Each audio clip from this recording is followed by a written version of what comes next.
ਅਗਲੀ ਜਿਹੜੀ ਹਰਜੋਤ ਸਿੰਘ ਜੀ ਖਬਰਾਂ ਦੇ ਵੱਲ ਵੱਧਦੇ ਜਾਈਏ ਤਾਂ ਜਿਹੜੀ ਇੱਕ ਨਵੀਂ ਜਿਹੜੀ ਖਬਰ ਸਾਹਮਣੇ ਆ ਰਹੀ ਹੈ, ਜਾਰਜੀਆ ਦੇ ਜੇਲ੍ਹ ਦੇ ਸੈੱਲ ਆ ਉਸ ਨੂੰ ਲੈ ਕੇ। ਇੱਕ ਉੱਥੇ ਕੈਦੀ ਦੀ ਮੌਤ ਹੋਈ ਆ। ਹੁਣ ਆਟੋਪਸੀ ਇਹ ਦੱਸ ਰਹੀ ਆ ਵੀ ਨਿਗਲੈਕਟ ਦੇ ਕਰਕੇ ਇਸ ਬੰਦੇ ਦੀ ਮੌਤ ਹੋਈ ਹੋ ਸਕਦੀ ਆ। ਜਾਰਜੀਆ ਦਾ ਜਿਹੜਾ ਜੇਲ੍ਹ ਸੈੱਲ ਆ ਉੱਥੇ ਕਹਿੰਦੇ ਬੈੱਡ ਬਗ ਦੀ ਇਨਫੈਸਟੇਸ਼ਨ ਬਹੁਤ ਜ਼ਿਆਦਾ ਹੋ ਚੁੱਕੀ, ਵੀ ਬਹੁਤ ਜ਼ਿਆਦਾ ਬੈੱਡ ਬਗ ਜਿਹੜੇ ਉਹ ਆ ਚੁੱਕੇ ਆ। ਤੇ ਜਿਹੜਾ ਬੰਦਾ ਮਰਿਆ ਆ ਉਹ ਉਸੇ ਹੀ ਇਨਵੈਸਟਡ ਸੈੱਲ ਦੇ ਵਿੱਚ ਕਹਿੰਦੇ ਵੀ ਉਹ ਰਹਿ ਰਿਹਾ ਸੀਗਾ, ਉਹਨੂੰ ਰੱਖਿਆ ਗਿਆ ਸੀਗਾ ਸਾਈਕੀਐਟ੍ਰਿਕ ਵਿੰਗ ਦੇ ਵਿੱਚ। ਉਹ ਰਹਿ ਰਿਹਾ ਸੀ ਤੇ ਕਹਿੰਦੇ ਵੀ ਇਹ ਮਰਿਆ ਉੱਥੋਂ ਦੇ ਸਵੀਅਰ ਨਿਗਲੈਕਟ, ਵੀ ਉਸ ਦਾ ਧਿਆਨ ਹੀ ਕਿਸੇ ਨੇ ਨਹੀਂ ਰੱਖਿਆ। ਇਹ ਆਈ ਥਿੰਕ ਉਸਦੇ ਪਰਿਵਾਰ ਵੱਲੋਂ ਕਿਸੇ ਸੰਸਥਾ ਦੇ ਦੁਆਰਾ ਇੱਕ ਇੰਡੀਪੈਂਡੈਂਟ ਆਟੋਪਸੀ ਜਿਹੜੀ ਆ ਉਹ ਕਰਵਾਈ ਗਈ ਆ।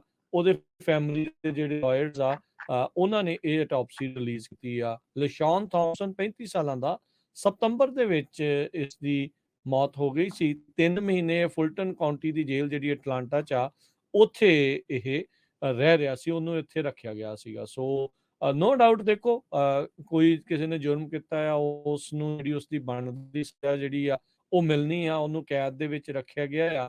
ਪਰ ਇਸ ਤਰੀਕੇ ਦੇ ਨਾਲ ਕਿਸੇ ਵੀ ਚੀਜ਼ ਦਾ ਧਿਆਨ ਨਾ ਰੱਖਣਾ ਤੇ ਬੈੱਡ ਬਗ ਇੰਨੇ ਜ਼ਿਆਦਾ ਹੁਣ ਵੀ ਕਿਸੇ ਦੀ ਮੌਤ ਹੋ ਜਾਵੇ, ਇਹ ਕਿਤੇ ਨਾ ਕਿਤੇ ਪ੍ਰਸ਼ਾਸਨ ਦੇ ਉੱਤੇ ਵੀ ਜਿਹੜੇ ਸਵਾਲ ਆ ਉਹਦੇ ਕਰਕੇ ਉੱਠ ਰਹੇ ਆ। ਅਗਲੀ ਜਿਹੜੀ ਹਰਜੋਤ ਸਿੰਘ ਜੀ ਖਬਰਾਂ ਦੇ ਵੱਲ ਵੱਧਦੇ ਜਾਈਏ ਤਾਂ ਜਿਹੜੀ ਇੱਕ ਨਵੀਂ ਜਿਹੜੀ ਖਬਰ ਸਾਹਮਣੇ ਆ ਰਹੀ ਹੈ, ਜਾਰਜੀਆ ਦੇ ਜੇਲ੍ਹ ਦੇ ਸੈੱਲ ਆ ਉਸ ਨੂੰ ਲੈ ਕੇ।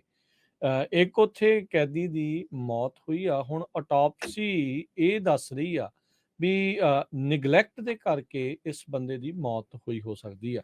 ਜਾਰਜੀਆ ਦਾ ਜਿਹੜਾ ਜੇਲ੍ਹ ਸੈੱਲ ਆ ਉੱਥੇ ਕਹਿੰਦੇ ਬੈੱਡ ਬਗ ਦੀ ਇਨਫੈਸਟੇਸ਼ਨ ਬਹੁਤ ਜ਼ਿਆਦਾ ਹੋ ਚੁੱਕੀ, ਵੀ ਬਹੁਤ ਜ਼ਿਆਦਾ ਬੈੱਡ ਬਗ ਜਿਹੜੇ ਉਹ ਆ ਚੁੱਕੇ ਆ। ਤੇ ਜਿਹੜਾ ਬੰਦਾ ਮਰਿਆ ਆ ਉਹ ਉਸੇ ਹੀ ਇਨਵੈਸਟਡ ਸੈੱਲ ਦੇ ਵਿੱਚ ਕਹਿੰਦੇ ਵੀ ਉਹ ਰਹਿ ਰਿਹਾ ਸੀਗਾ, ਉਹਨੂੰ ਰੱਖਿਆ ਗਿਆ ਸੀਗਾ ਸਾਈਕੀਐਟ੍ਰਿਕ ਵਿੰਗ ਦੇ ਵਿੱਚ। ਉਹ ਰਹਿ ਰਿਹਾ ਸੀ ਤੇ ਕਹਿੰਦੇ ਵੀ ਇਹ ਮਰਿਆ ਉੱਥੋਂ ਦੇ ਸਵੀਅਰ ਨਿਗਲੈਕਟ, ਵੀ ਉਸ ਦਾ ਧਿਆਨ ਹੀ ਕਿਸੇ ਨੇ ਨਹੀਂ ਰੱਖਿਆ।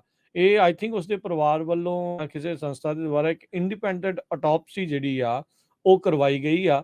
ਉਹਦੇ ਫੈਮਿਲੀ ਦੇ ਜਿਹੜੇ ਲਾਇਰਸ ਆ ਉਹਨਾਂ ਨੇ ਇਹ ਆਟੋਪਸੀ ਰਿਲੀਜ਼ ਕੀਤੀ ਆ। ਲਸ਼ੌਨ ਥਾਮਸਨ 35 ਸਾਲਾਂ ਦਾ ਸਤੰਬਰ ਦੇ ਵਿੱਚ ਇਸ ਦੀ ਮੌਤ ਹੋ ਗਈ ਸੀ। 3 ਮਹੀਨੇ ਫੁਲਟਨ ਕਾਉਂਟੀ ਦੀ ਜੇਲ੍ਹ ਜਿਹੜੀ ਅਟਲਾਂਟਾ 'ਚ ਆ ਉੱਥੇ ਇਹ ਰਹਿ ਰਿਹਾ ਸੀ, ਉਹਨੂੰ ਇੱਥੇ ਰੱਖਿਆ ਗਿਆ ਸੀਗਾ। ਸੋ ਨੋ ਡਾਊਟ ਦੇਖੋ ਕੋਈ ਕਿਸੇ ਨੇ ਜੁਰਮ ਕੀਤਾ ਆ ਉਸ ਨੂੰ ਜਿਹੜੀ ਉਸਦੀ ਬਣਦੀ ਸਜ਼ਾ ਜਿਹੜੀ ਆ ਉਹ ਮਿਲਣੀ ਆ, ਉਹਨੂੰ ਕੈਦ ਦੇ ਵਿੱਚ ਰੱਖਿਆ ਗਿਆ ਆ।